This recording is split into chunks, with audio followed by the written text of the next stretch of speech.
മുൻ പ്രതിപക്ഷ നേതാവ് രമേശ് ചെന്നിത്തല ശബരിമല സ്വർണ്ണക്കൊള്ള PM ശ്രീ പദ്ധതി രാഹുൽ മാങ്കൂട്ടത്തിലിന്റെ ലൈംഗിക അതിക്രമ കേസ് കൂടാതെ തദ്ദേശ തിരഞ്ഞെടുപ്പ് എന്നീ വിഷയങ്ങളിലൊക്കെ തന്നെ ഇപ്പോൾ പ്രസ് ക്ലബിലെ മീറ്റ് ദ പ്രസ് എന്ന ഒരു പരിപാടിയിൽ മാധ്യമങ്ങളോട് സംസാരിക്കുന്ന ദൃശ്യങ്ങളാണിത്. നമുക്ക് എല്ലാവർക്കും അറിയാവുന്നതുപോലെ ഒരു പഞ്ചായത്ത് തെരഞ്ഞെടുപ്പിന്റെ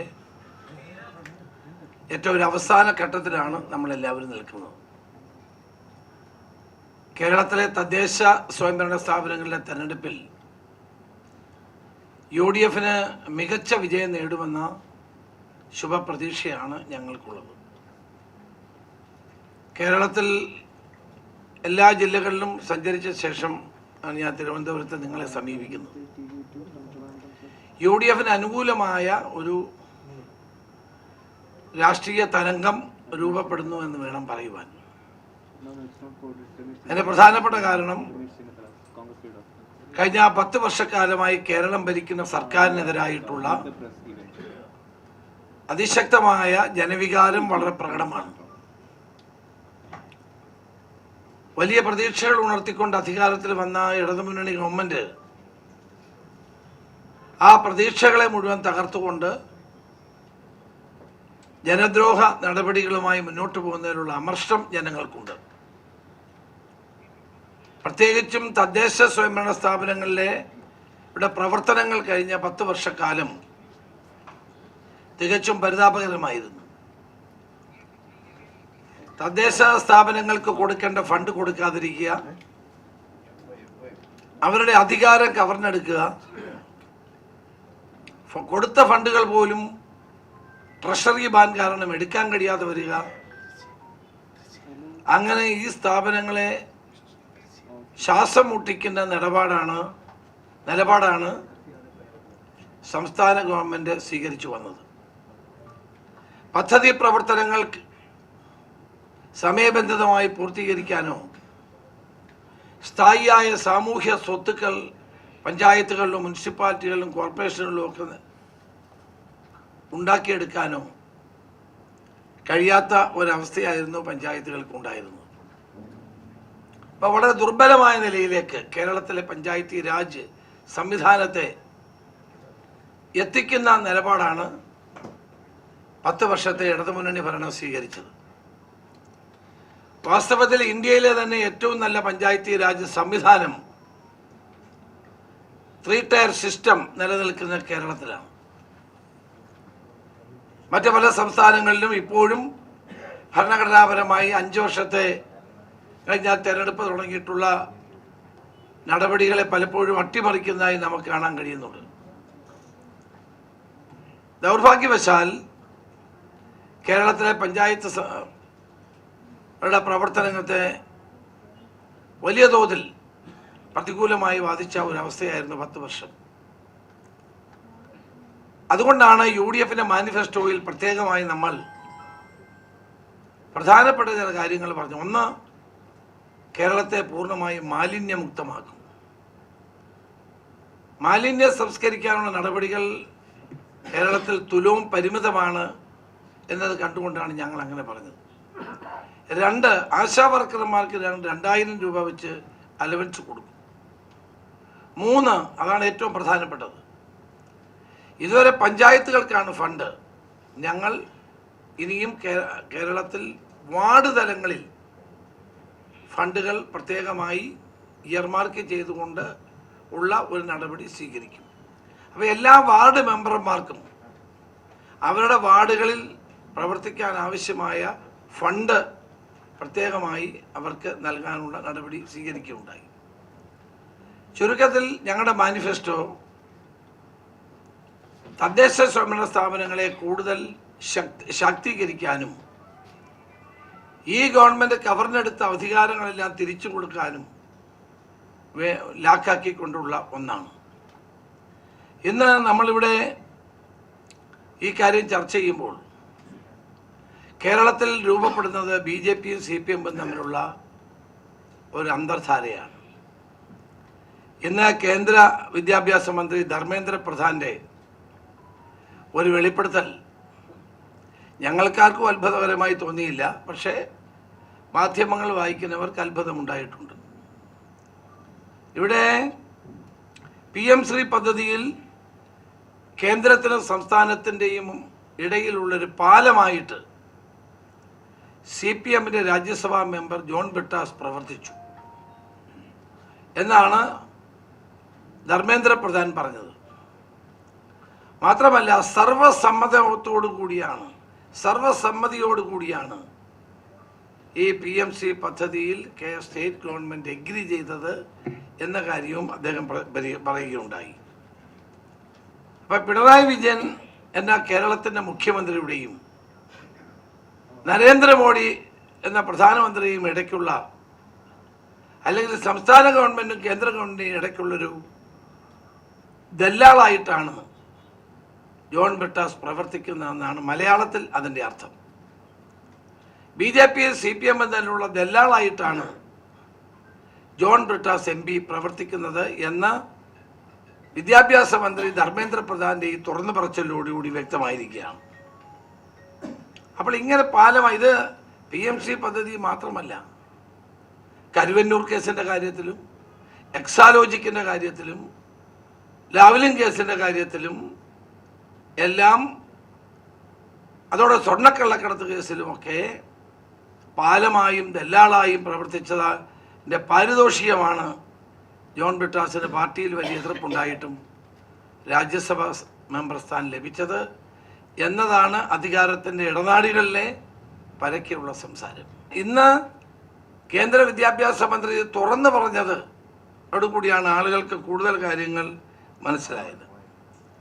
അതോടൊപ്പം തന്നെ കേന്ദ്ര ഏജൻസികളുടെ അന്വേഷണത്തെ സ്വാധീനിക്കുക, കേന്ദ്ര ഏജൻസികൾ CPMന് അനുകൂല, കേരള ഗവൺമെൻറ്റിനും മുഖ്യമന്ത്രിക്കും ഒക്കെ അനുകൂലമായ നിലപാടെടുക്കാൻ വേണ്ടിയിട്ടുള്ള പ്രവർത്തനങ്ങൾക്ക് നേതൃത്വം കൊടുക്കുന്ന വ്യക്തിയാണ്. അങ്ങനെ ഒരു പാലമായിട്ടുകൂടി അദ്ദേഹം പ്രവർത്തിക്കുന്നുവെന്ന് നമുക്ക് കരുതേണ്ടിയിരിക്കുന്നു. സംസ്ഥാന സർക്കാർ എന്ത് വഞ്ചനയാണ് ഘടകകക്ഷികളോട് കാട്ടിയത്. CPI ഉൾപ്പെടെയുള്ള ആളുകൾ ഇതറിഞ്ഞില്ല, മന്ത്രിസഭ ഇതറിഞ്ഞില്ല. PM ശ്രീ പദ്ധതി നടപ്പാക്കുന്ന കാര്യത്തിൽ ധൃതി പിടിച്ചൊരു തീരുമാനമെടുത്തത് BJPയെ, കേന്ദ്ര ഗവൺമെൻറ്റിനെ പൂർണ്ണമായും അംഗീകരിച്ചുകൊണ്ടും അവരുടെ PM ശ്രീ പദ്ധതിയെ പൂർണ്ണമായി പിന്താങ്ങിക്കൊണ്ടുമായിരുന്നു. അപ്പം മുന്നണി അറിയാതെ, ക്യാബിനറ്റ് അറിയാതെ, പാർട്ടിയിൽ പോലും ചർച്ച ചെയ്യാതെ ഇത്ര ധൃതി പിടിച്ച് PMC പദ്ധതി കൊണ്ടുവന്നതിനകത്ത് ദുരൂഹതയുണ്ട് എന്ന് മാധ്യമങ്ങളും പ്രതിപക്ഷവും ഇൻക്ലൂഡിങ് CPIയും പറഞ്ഞത് ശരിയാണെന്ന് ഇപ്പോൾ വന്നിരിക്കുന്നു. ധർമ്മേന്ദ്ര പ്രധാൻ പറഞ്ഞത് എന്താണ്? സർവസമ്മതിയോടുകൂടിയാണ് ഈ പദ്ധതിക്കകത്ത് ഒപ്പിട്ടത്. ഇപ്പോൾ ഒപ്പിട്ട് ആ പദ്ധതി ഇതുവരെ ഒന്നും പിന്മാറിയിട്ടില്ല.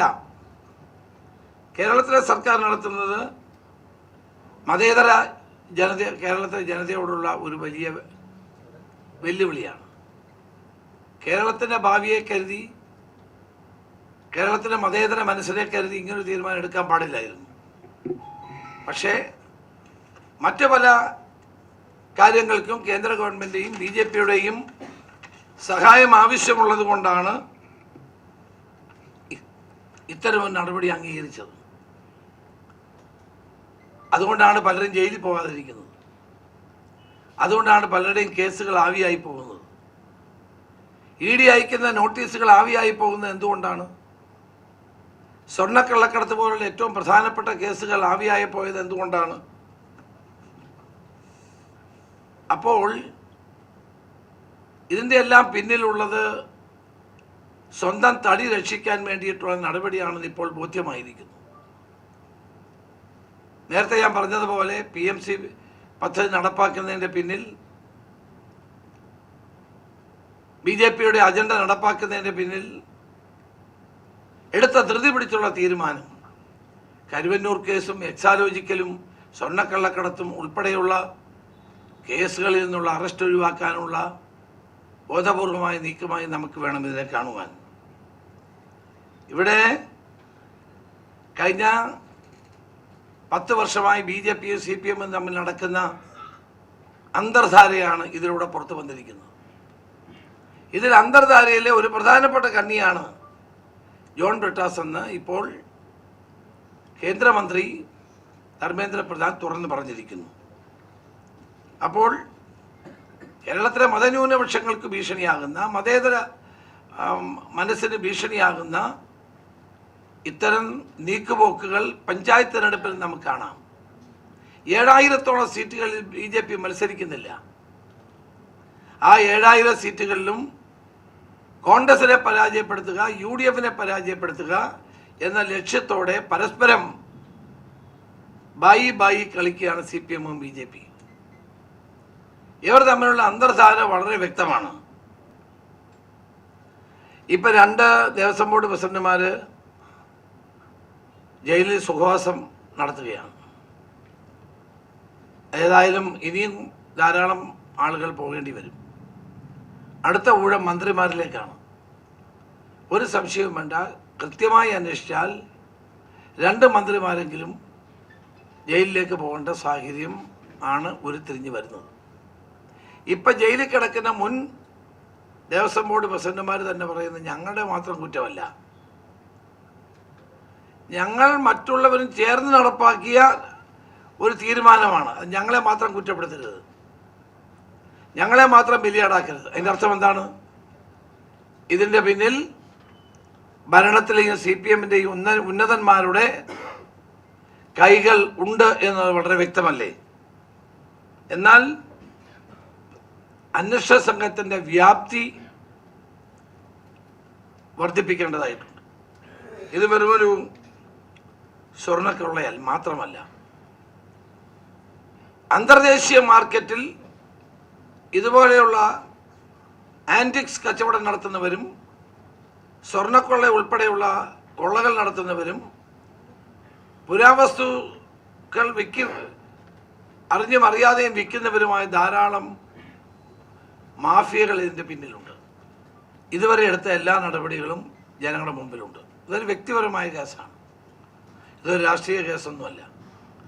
ഒരു വ്യക്തിയുടെ ജീവിതത്തിലുണ്ടായ അപജയത്തിൻ്റെ ഒരു കഥയാണ്. അപ്പോൾ അങ്ങനെ ഒരു സംഭവം ഉണ്ടായപ്പോൾ അദ്ദേഹത്തെ ഞങ്ങൾ ഒരു പാർട്ടി എന്ന നിലയിൽ സ്വീകരിക്കാൻ കഴിയുന്ന എല്ലാ നടപടികളും സ്വീകരിച്ചു. യൂത്ത് കോൺഗ്രസ് പ്രസിഡന്റ് സ്ഥാനത്ത് നിന്ന് മാറ്റി, പാർട്ടിയെ സസ്പെൻഡ് ചെയ്തു, പാർലമെൻ്ററി പാർട്ടിയിൽ നിന്ന് മാറ്റി. ഒരു പാർട്ടി എന്ന നിലയിൽ സ്വീകരിക്കാൻ കഴിയുന്ന എല്ലാ നടപടികളുമാണ് സ്വീകരിച്ചത്. അത് പൊതുജനങ്ങൾക്ക് അറിയാവുന്നത്. അതുകൊണ്ടാണല്ലോ ഈ തെരഞ്ഞെടുപ്പിൽ അതൊരു വിഷയമല്ലാതാകുന്നത്. പദ്ധതിയുമായി ബന്ധപ്പെട്ട് പറയുകയാണെങ്കിൽ വിദ്യാഭ്യാസ വകുപ്പ് മന്ത്രി വി ശിവൻകുട്ടി ഈ വിഷയത്തിൽ കൂടുതൽ ധൃതി കാണിക്കുകയും ചെയ്തു. പാർട്ടിയോട് ആലോചിച്ചില്ല. RSS അജണ്ട നടപ്പിലാക്കാൻ വേണ്ടിയാണ് ഇത്തരത്തിൽ PM ശ്രീ പദ്ധതി വേഗത്തിൽ നടപ്പിലാക്കാൻ വേണ്ടി അദ്ദേഹം ശ്രമിക്കുന്നത്. കൂടാതെ ശബരിമല വിഷയത്തിൽ മുഖ്യമന്ത്രി പിണറായി വിജയൻ മൗനം പാലിക്കുകയാണ്.